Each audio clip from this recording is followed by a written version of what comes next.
Italians and Mexicans are one chromosome apart, and if that offends you, good, you deserve. He's not wrong.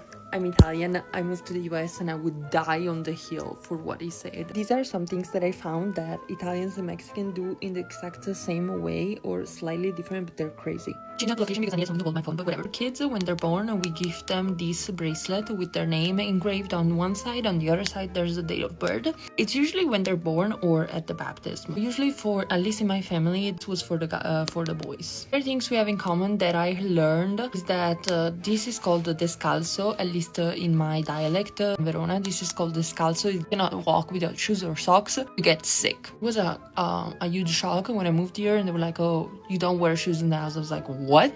Wind makes you sick. Colpo d'aria gets you sick. You're gonna sit on the toilet for at least 3 hours. Everything makes you sick.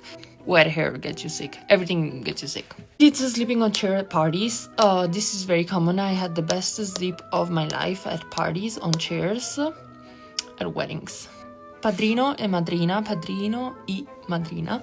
Name Italian, Spanish are very important in our life. For me, they were at least. They're considered as exactly as what they are, second parents, and mine died unfortunately, both, so I don't have them anymore, but they were very important in my life. Respectful for elders, I feel like it's a very big thing, especially if you're in your family. You cannot talk back to your parents, you cannot talk back to anybody that is older than you.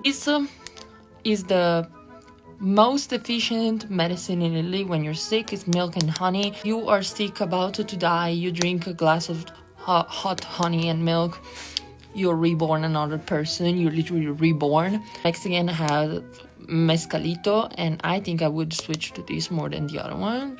I'm not gonna name this because they're very obvious. Number 1, number 2, number 3.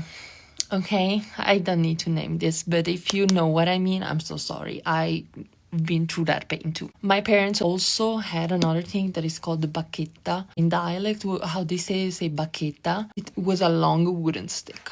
That was bad, especially if the tree was like green and young, so it was more flexible. Oof.